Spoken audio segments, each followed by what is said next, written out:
The Biafran movement is not something that all Igbos are in support of. So stop trying, I need people to stop trying to mash us into one. There is a divide already on this movement. Before IPOB, there was MASOB. How did MASOB run their agenda so peacefully? But when it was time for the IPOB, we are having chaos. The East is not what it used to be. We can't travel anymore. The UGMs are in play, the ESN are in play. My state is in shambles because I am from the same state as it is. You can't come out on Mondays anymore. You move, you get killed. Why is nobody saying anything about that? We are more worried about one man who put the whole of the East in disarray for doing the wrong thing. There's tyranny, there's treason. Are we going to advocate for a tyrant? You want a cessation, you do not go about it the legal way, and you put everybody's lives from the East into problems. And I don't want this video to be too long, but I want to be as elaborate as much as I can, because I think it is important that what I'm about to say in this video is said and put on record, because many people, and this is why I always say, before you come out in public and online and talk about something, make sure you have the fundamental, the rudimental knowledge required to speak on that issue. And this is where this lady fall into. I don't have any issues with this lady, but this video is a response to her. Now, as an Igbo person, as a Nigerian, I want you to listen. Here is the thing I want you to understand, especially when it comes to this Nnamdi Kanu issue. Since the conviction of Nnamdi Kanu, so many people have been coming out. Majority of them are supporting the conviction. Many Igbo people have bought into the idea that the insecurity in the Southeast is because of Nnamdi Kanu. That the Southeast was safe, that the Southeast was heaven before Nnamdi Kanu. Number one, this is not true. Before Nnamdi Kanu, there has always been crime in the Southeast. There was kidnapping at one point. There was derigo at one point. There was huge crime in Aba that, gave rise to the lynching that was happening in Aba before it came to Onitsha.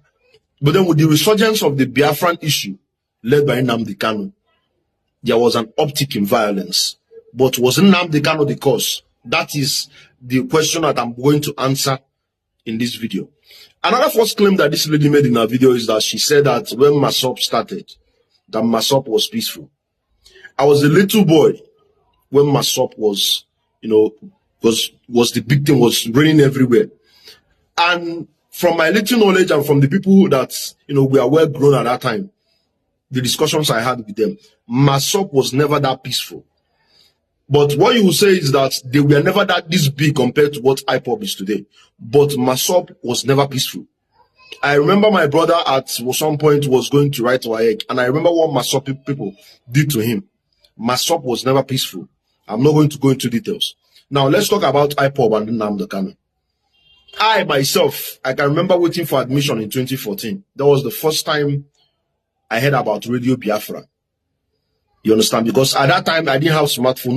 Most people didn't have smartphone. So most of us, the way we get our news is not to go on the internet, is to listen to radio and TV. And at that time, I used to listen to radio all the time. So one day I switched on the radio and I heard Nnamdi Kanu's voice and I started listening. Initially, many of you Igbo have been misled. Initially, Nnamdi Kanu was not calling for anybody's harm. This is something you people need to understand. Even before he started Radio Biafra, Nnamdi Kanu was protesting Boko Haram in the north of Nigeria. There is a video out there of Nnamdi Kanu celebrating Nigeria's independence. Nnamdi Kanu and the IPOB are not the people that started the violence in the Southeast. Many young people have been deceived. And they are now the ones pushing this narrative that the Southeast is unsafe because of him. That is not the truth. I believe it was in 2016. People gathered around to protest peacefully. The Nigerian army was sent there in Aba. They shot them down. More than 100 people are still missing. Amnesty International posted it a few weeks ago. Many people that the Nigerian army arrested on the suspicion of being a member of IPOB. Many of them did not come back. Nobody knows where they are today. Many of them were killed. Many of them, their body was not found. I know I went to a protest, the very first protest I went to in 2015. So even one of my own schoolmates was shot a year on the Jahid Bridge during the early days of this IPOB movement. I'm talking about 2014, 2015. She was amongst the first people that was shot at that time. I lived this experience. I grew up in the Southeast. I was in the Southeast when all of this was happening. I remember the protest we went to, the rally, or you see the protest soon after Buhari won in 2015. Immediately we were reaching Onitsha army barrack. No, we were about to cross to go to Opiwork. The army there opened fire. Some people were killed that very day. A boy was shot in my presence when we were protesting around the New Pass here. Many of the young people here have been deceived, have been brainwashed. This is like the brainwashing that they did to people of the now called South, that they believe that they are not Igbo. Somebody will be answering Chukwu Emeka Okonkwo. You ask them, hey, I'm not Igbo, I'm from Delta. I'm not Igbo. Because of brainwashing, the Igbos are now pushing the narrative. Yes, I'm not saying that some elements that might have been affiliated or that call themselves part of IPOB or that are even affiliated with IPOB join in the violence. But I want to let you know where all these things started. When I'm telling you this thing, IPOB was very small. Nobody even knew anything about IPOB. They were being kidnapped, being arrested, taken away by the Nigerian military, by the Nigerian police. Most of them didn't come back. I'm going to try and find that Amnesty International post and put it so that you see it by yourself. Or you can go on Twitter, go to Amnesty International Nigeria and search Biafra and see the people. There's plenty of them, both young and old. There was a situation where a man and a woman, married people, married couple, they were taken by the army. They didn't come back today. What is my point? My point is simple. This violence was started by the Nigerian government. The same way they mishandled the Niger Delta militant men, that was the same way they mishandled this IPOB of a thing. In the early days of all this IPOB of a thing, the government, especially this Buhari government, the error, the damage that the Buhari government did to Nigeria, I'm not sure when Nigeria is going to recover. The early days, they could have called Nnamdi Kanu and they could have sat down with Nnamdi Kanu. The government sent the army to be killing its citizens. The records are there, the videos are there, the news articles are there.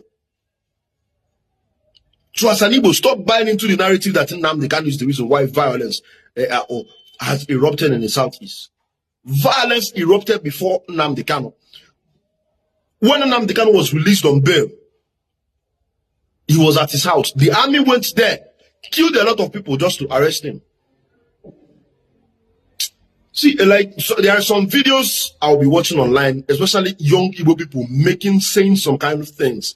And it will be paining me because many of you grew up in Lagos. Many of you don't even live in the East. Many of you just visit the East. Many of you don't even know anything about IPOB until 2 or 3 years ago when Nnamdi Kanu started going to court. This is why I'm making this video. Try and get fundamental knowledge of the IPOB story. I don't want to, because if I start going into more details, this video will go like 20 minutes of me just talking. And I don't want to keep you all day talking. The violence has been in the South, and it was started with the heavy-handedness of the Nigerian army. That was the same heavy-handedness that brought about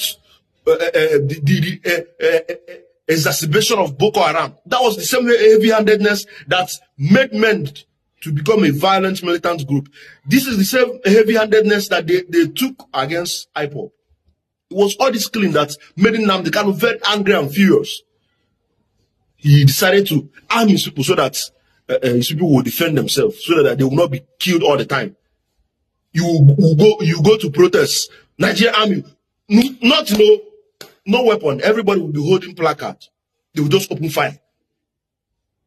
After protest, they will be going house to house, arresting people. For what? For what is the reason? Now they have spoiled the mind of the youth, the mind of the young people in this country, especially Igbos. They're now coming online to see. I don't really blame you, but what I'm going to tell you is, before you make some declaration, before you say some kind of things online, please sit down and learn the fundamentals of that story you want to talk about. The East would not have gotten to this point if not for the Nigerian federal government. Tell me the reason why they proscribed IPOB. Tell me the reason why. Was IPOB at the time that they labeled IPOB a terrorist organization? Was IPOB half of what the Fulani herdsmen are doing today? Were they half of what ISWAP we are doing today? Were they half of what whoever is doing today? All this whole thing started with the mishandling of the whole thing. They did it with Masop too. Happy New Month to you all, my ladies and gentlemen. Happy New Month to the Biafran families. Happy New Month to all the whole Biafrans, both home and abroad. The Biafran movement is blessed. Happy, not happy. Merry Christmas to you all, my wonderfully made Biafrans. It shall be well with all of us. Anyway, you are hearing me from one name, may my God bless you. You see this clip you just finished watch. I have saw that lady ranting on so many occasions, you know. I really don't want to respond to that kind of arrant nonsense, because when we hear Igbos love money, yes, in some extent, and no, also in some extent, but the bottom line there is not all Igbos love money. If Mazi Nnamdi Kanu love money, he would have taken his opportunity and enrich himself and his families. All these ones you see are being paid to do this because of their love for money. And any Yoruba or Hausa who see this one now will say, yes, I know this one have been paid because Igbos love money.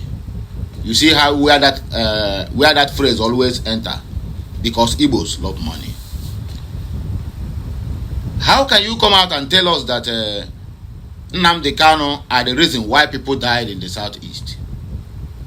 People have been dying in the southeast. In fact, the crime rate in the southeast at some point very, very high, that make Ojuzo Kalu from Bakassi, and that same Bakassi entered Anambra until they were compromised and they begin to do the illegal ones. Somebody, an Igbo will come out and begin to yarn, open mouth, open stinking dirty mouth, and begin to yarn nonsense. That Nnamdi Kanu is this, Nnamdi Kanu is that. Nnamdi Kanu is the reason.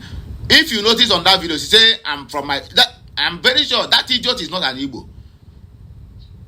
I mean, it have gotten to a point where we, the Igbo, supposed to initiate either a mention or whatever to detect anyone who came out to make some unguided statements claiming to be Igbos, why they are not. And then we take appropriate action against them. She said, around the southeast, I'm from my state, which I'm from. Which state? She didn't mention any state. That means she's not from an Igbo land. She not even know the states of the Igbo. So she don't want to make comment to call any state that is not in the southeast. And say, from the state I'm from. I hope you want that video. You notice that thing. Yet, this person now is claiming to be Igbo, denigrating the Igbos the more. In the eyes of people who are supposed to stand as a helper or a helping hand to what we are doing.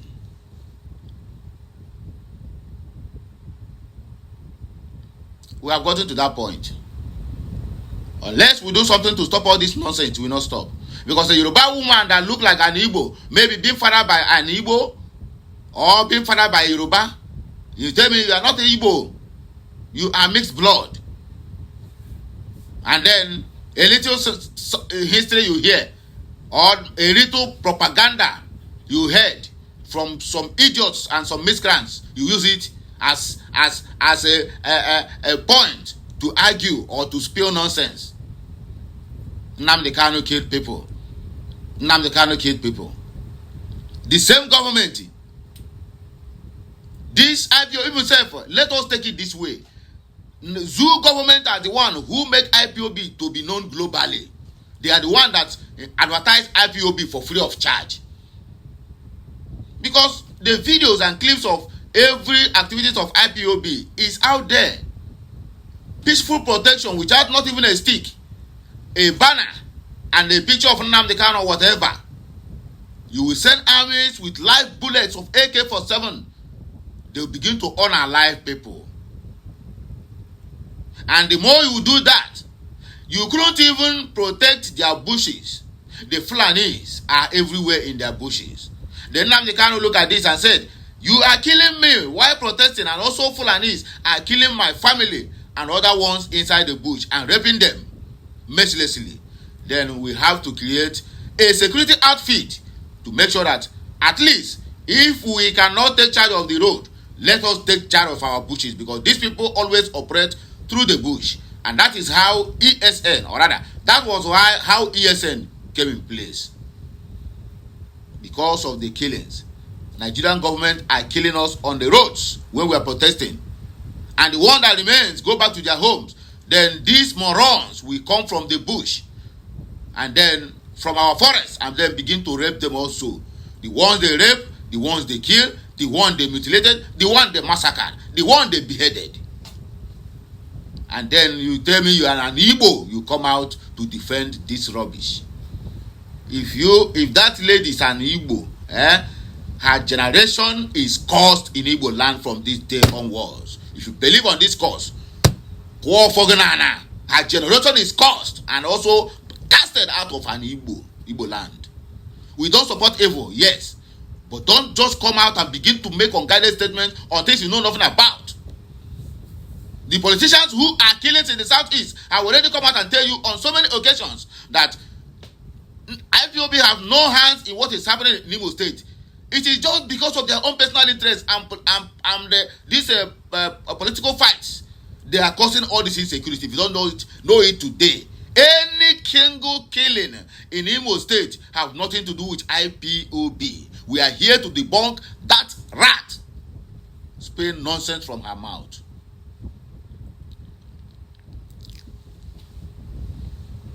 It is well. It is what? It is well. Mana enwere inu ndị Igbo na-asụ. Ahụ na-agba ha mba n'ụzọ obodo na ha echi. If you don't stop all this rubbish once and for all, we keep on having this kind of nonsense people coming out to speak nonsense. They have been paid. Mark this word, they have been paid. Look at the one that called me and said he's a Bitcoin chief. The same thing, the same method is what these idiots come out again to use to degrade the Igbos. Look at these two people. Do they look like pure Igbo blood? If not mixed of Fulani or Yoruba bones. Those are the people who hate you with passion. That's what they call hate with passion. Somebody hates you to the extent that the air you breathe, they got angry. So these two tribes hate you with passion. Fulani hate you because you are stopping them from Islamizing and Fulanizing Nigeria. That is why the Fulani hate an Igbo man. The only region that have resisted them since 1800 something. Ottoman Dafodio started this their rubbish journey. The only Igbos are the one who have resisted them at all levels. Only Igbos are the one who resisted British for 31 good years. Ekumeku war that made them that got them angry. They said if we give power to these people, we will not take it back easily, or we will not control them easily. Let us give this power to the minority. And that is the reason Zoo, it is where it is today. Because of someone's personal interest. Their personal interest on your oils are the reason why UK have decided to merge 3 or 4 countries into one country by force.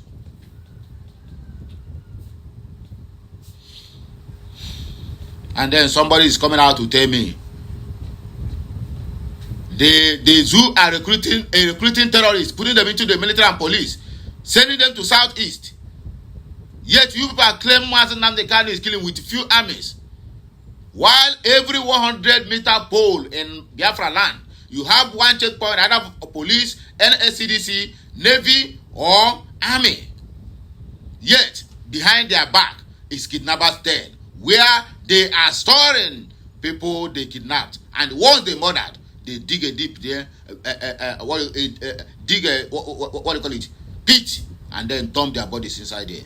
And then pour a chemical on it for it not smell. And then somebody who come out and claim that I'm an Igbo from which state? That state I'm from. You know call the state Kitekbaya. What would that girl? Kitekbaya, eh? It's all right. Anyway, my people, I don't hear the message. let me not waste much of your time, but let me call it a day. Happy new month once again. It shall be well with all of us. This new month, my brothers, my sisters, God must surely elevate us and prosper us and grant us all our high desires, that this year will never mark our end, but we are going to see the end of this year.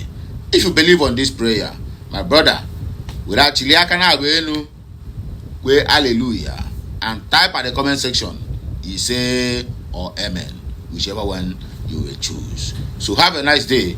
It shall be well with all of us. This is a new week. December 1st started on Monday, my brother. Everything about you must start on Monday. Every good thing about you, they must start on Monday. Just on Monday, you go start to see the braveness of the sky. You know? So my people, I beg, catch you next.